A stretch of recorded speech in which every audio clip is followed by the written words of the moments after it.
بسم اللہ الرحمن الرحیم۔ بچوں آپ اپنا کتاب کا صفحہ نمبر 7 کھولیں۔ میں آپ کو دوسرا بار ایمانیات و عبادات اللہ تعالیٰ پر ایمان اس کے بارے میں تھوڑا آپ کو اس کا خلاصہ بتاتی ہوں، پھر ہم بک سے بھی کتاب سے بھی اس کو پڑھیں گے۔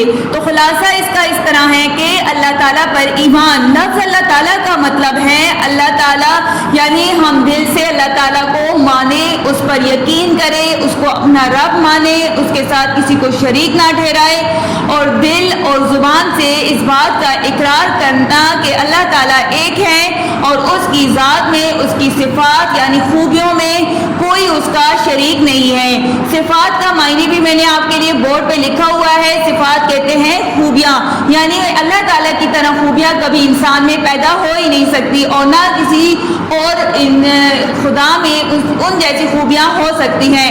تو اللہ تعالیٰ جو ہے وہ پوری کائنات کا اکیلے چلانے والا ہے۔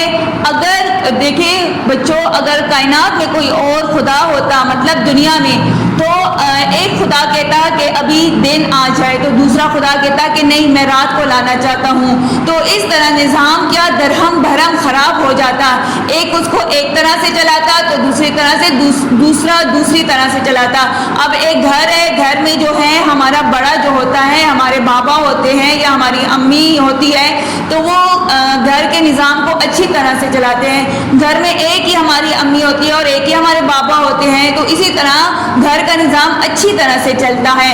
اسی طرح کائنات میں، دنیا میں ایک ہی خدا ہے، اس کو ہم دل سے اور زبان سے بھی مانتے ہیں، اور اس کا ہمیں پکا یقین ہے کہ اللہ تعالیٰ ایک ہے، اس کی ذات میں، اس کی صفات میں اس کے ساتھ کوئی شریک نہیں ہے۔ تو زمین میں اور آسمان میں اگر اور کوئی خدا ہوتا تو نظام کیا ہو جاتا؟ درم برم، اور نظام میں فساد بھی پیدا ہو جاتا۔ اسی طرح یہ دنیا کے جتنے اونچے اونچے پہاڑ ہیں، سورج ہے، چاند ہے، ستارے ہیں، دن ہے، رات ہے، آسمان پہ جو ستارے آ جاتے ہیں، چاند جو ہے روشنی کے لیے رات کو آ جاتا ہے، اور اتنی پیاری روشنی ہمارے لیے اندھیری رات میں جو ہے آ جاتی ہے۔ ہم جب آسمان کی طرف دیکھتے ہیں تو آسمان اتنا خوبصورت رات کے وقت چمکتا ہوا ستاروں کے ساتھ ہمیں نظر آتا ہے، اور چاند کی روشنی میں ہمیں جو ہے راستے بھی جو ہے نظر آتے ہیں، اور ایک پرسکون سا، ایک دل کو سکون سا ملتا ہے جب ہم رات کے وقت آسمان کی طرف چاند ستاروں کو دیکھتے ہیں کہ یہ تو کوئی اور نہیں کر سکتا، یہ تو صرف اور صرف اللہ ہی کر سکتا ہے، اللہ ہی آسمان پر چاند اور ستارے جو ہے وہ پیدا کر سکتا ہے۔ پھر جب ہم صبح اٹھتے ہیں اور دن کے وقت ہم صبح کے وقت جاگتے ہیں تو ایک دم سے ہماری نظر جو ہے روشنی کی طرف پڑ جاتی ہے، کیونکہ صبح ہوتے ہی آہستہ آہستہ روشنی نمودار ہوتی ہے، اور ہوتے ہوتے ہی وہ سورج بھی نکل آتا ہے، جس سے سورج کی روشنی چمکتی اور دھوپ نکل آتی ہے، جس سے ہر چیز چمکتی ہے اور روشنی اتنی تیز ہوتی ہے کہ ہم ساری چیزوں کو آسانی سے دیکھ سکتے ہیں۔ تو سوچیں کہ یہ چیزیں بنانے والی ذات کون ہے؟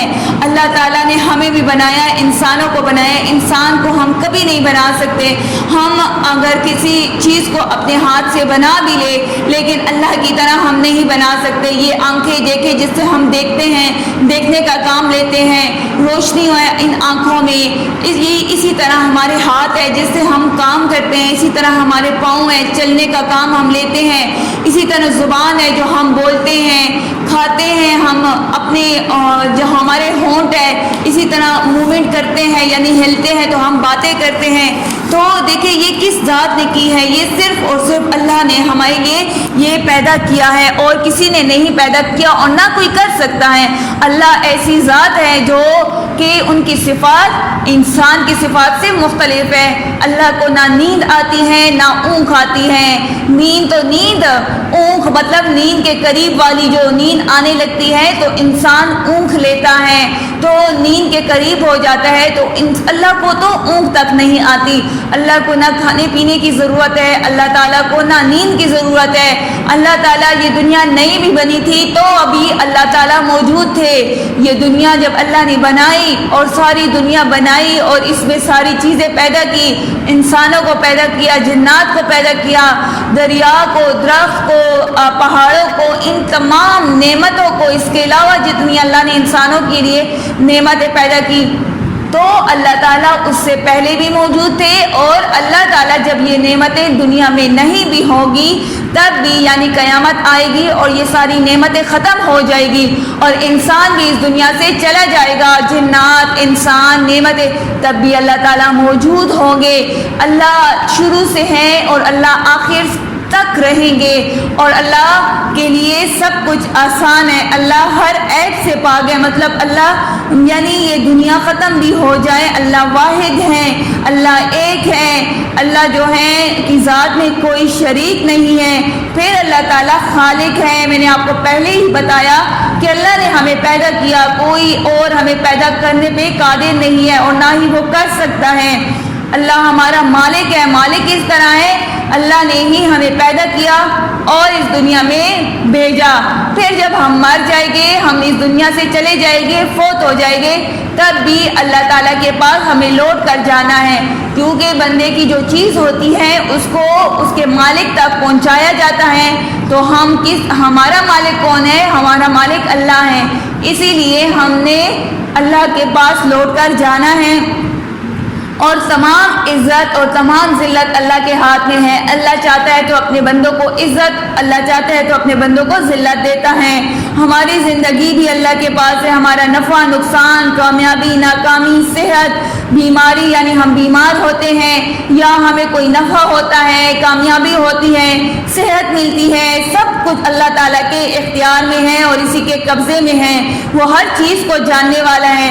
اگر کوئی چیز بھی اللہ سے آپ پوشیدہ رکھے کہ چلے یہ کسی کو پتہ نہیں چلے گا، میں اس کو اندھیرے میں کر لیتا ہوں، تنہائی میں کر لیتا ہوں، لیکن یاد رکھے کہ وہ اللہ سے چھپی ہوئی نہیں ہوتی۔ وہ کام اللہ سے ہم نہیں چھپا سکتے، بلکہ اللہ کو اس کام کے بارے میں پتہ ہوتا ہے کہ میرا بندہ اس وقت کیا کر رہا ہے۔ بندہ تو سو جاتا ہے لیکن اللہ کو نیند نہیں آتی، وہ رات اور دن کو جاگتے ہی رہتا ہے اللہ تعالیٰ۔ تو اللہ تعالیٰ اپنے بندے کے ہر کام سے باخبر، ہر حرکت سے باخبر رہتا ہے کہ میرا بندہ اس منٹ میں، اس سیکنڈ میں، مطلب دن رات کو چھوڑے ہر منٹ اور ہر سیکنڈ کا بھی اللہ کو پتہ ہوتا ہے کہ میرا بندہ کیا کر رہا ہے۔ تو اللہ سے کوئی کام بھی پوشیدہ نہیں ہے، اور ہم جو ہے نا حاجت مند ہیں اللہ کے۔ اللہ کو کسی حاجت کی ضرورت نہیں ہے، اللہ کو نہ کھانے پینے کی ضرورت ہے، کسی چیز کی ضرورت نہیں ہے، اور اللہ ہر چیز پر قادر ہے۔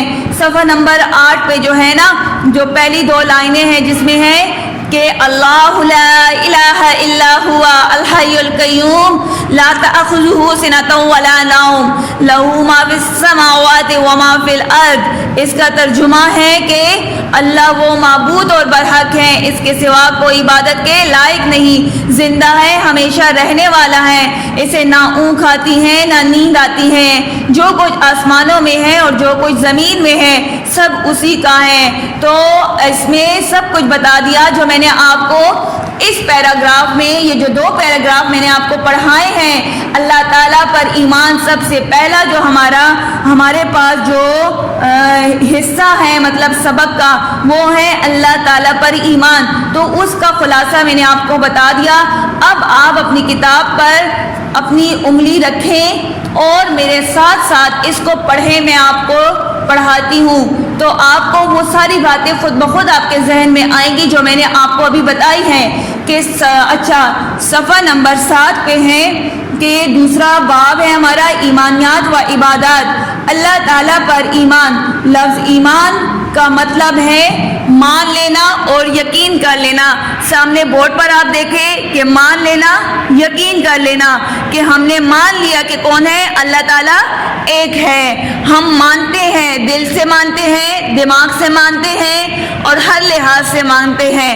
یقین کر لینا، ہمیں پکا یقین ہے کہ اللہ تعالیٰ پر ہمارا ایمان ہے، اللہ تعالیٰ ایک ہے۔ اچھا، پھر دوسری لائن پہ آئے، اللہ تعالیٰ پر ایمان لانے کا مطلب ہے زبان اور دل سے اس بات کا اقرار کر لینا کہ اللہ تعالیٰ ایک ہے، صرف وہی عبادت کے لائق ہے اور کوئی اس کا شریک نہیں ہے، وہ اکیلا ہی پوری کائنات کے نظام کو خوش اسلوبی سے چلا رہا ہے۔ بورڈ پہ دیکھیں، میں نے خوش اسلوبی کا معنی آپ کو لکھایا ہے۔ خوش اسلوبی کا مطلب ہے اچھے طریقے سے انجام دینا، کسی کام کو اچھے طریقے سے انجام دینا، جیسا کہ قرآن مجید میں ارشاد ہوتا ہے، آپ کی کتاب میں بھی ہے اور سامنے بورڈ پر بھی میں نے آپ کے لیے بڑا بڑا لکھا ہے کہ ترجمہ، اگر زمین و آسمان میں اللہ تعالیٰ کے سوا اور معبود ہوتے تو ان میں فساد برپا ہو جاتا۔ کن میں فساد برپا ہو جاتا؟ زمین اور آسمان کے درمیان مخلوقات میں فساد برپا ہو جاتا۔ اچھا، اس بات پر پختہ یقین کیا جائے، پختہ میں نے آپ کے لیے بورڈ پہ اس کا معنی لکھا ہے، پختہ کا مطلب ہے پکا، یقین کیا جائے کہ اللہ تعالیٰ ہی دنیا کی ہر چیز پیدا کی ہے، اللہ تعالیٰ نے ہی دنیا کی ہر چیز پیدا کی ہے۔ یہ اونچے اونچے پہاڑ، سورج، چاند اور ستارے سب اسی نے پیدا کیے ہیں۔ کس نے؟ اللہ نے۔ وہ ہر جگہ ہر وقت موجود ہے، وہ ہمیشہ سے موجود ہے اور ہمیشہ موجود رہے گا۔ جیسا کہ ہم دیکھتے ہیں کہ سورج اپنے اوقات مقررہ وقت پر، اپنے جو وقت اللہ تعالیٰ نے ان کے لیے مقرر کیا ہے اس وقت پر غروب و طلوع ہوتا ہے۔ غروب کا مطلب غائب ہو جانا، طلوع کا مطلب نکلنا۔ ہر موسم اپنے وقت پر آتا ہے، یعنی بہار، خزاں، گرمی، سردی، ہر ایک کا اپنا وقت، اپنا ٹائم ہے، اسی پر آتا ہے اور واپس چلا جاتا ہے۔ چاند اور دوسرے سیارے اپنے اپنے راستے پر چل رہے ہیں۔ یہ اللہ تعالیٰ کی قدرت کاملہ کی نشانیاں ہیں اور اس بات کی واضح دلیل ہے کہ کائنات کے پورے نظام کو چلانے والی صرف ایک ہی ذات ہے۔ کائنات کی ہر شے کا مطلب چیز اس کے حکم کی پابند ہے، اس کا کوئی مددگار اور شریک نہیں ہے۔ وہ تمام خوبیوں کا مالک ہے، وہ ہر طرح کے عیب سے پاک ہیں۔ عیب کہتے ہیں نقص کو، ہر طرح کے عیب سے پاک ہیں۔ ایک دن یہ دنیا ختم ہو جائے گی لیکن اسی کی واحد ذات ہے جو باقی رہے گی۔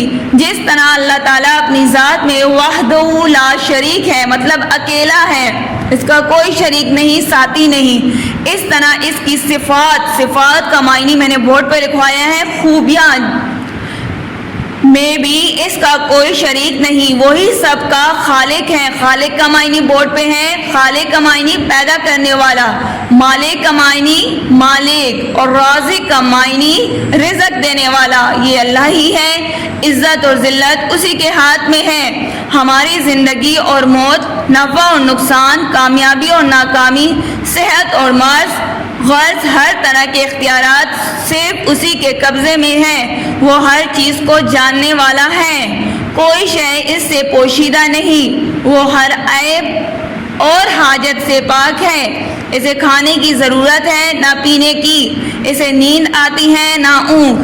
آسمانوں اور زمین کا نظام چلانے میں اسے کسی مدد کی ضرورت نہیں اور نہ ہی اسے کسی کا مشورہ چاہیے۔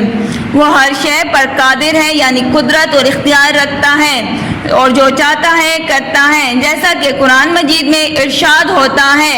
اب صفحہ نمبر 8 پر آئیں، جو کہ پہلی ہم 2 لائنیں ہم پڑھیں گے کہ اللہ لا الہ الا هو الحی القیوم لا تأخذہ سنۃ ولا نوم لہ ما فی السماوات وما فی الارض۔ ترجمہ، اللہ وہ معبود برحق ہے کہ اس کے سوا کوئی عبادت کے لائق نہیں، زندہ ہمیشہ رہنے والا ہے، اسے نہ اونگ آتی ہے نہ نیند، جو کچھ آسمانوں میں ہے اور جو کچھ زمین میں ہے سب اسی کا ہے۔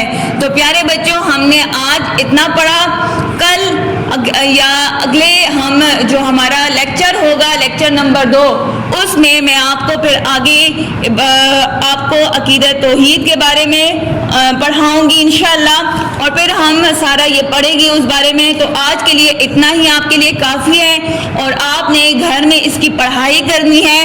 دوسرا یہ کہ پینسل سے آپ اس صفحے کے اوپر آج کی تاریخ اور جماعت کا کام لکھ لیں۔ السلام علیکم۔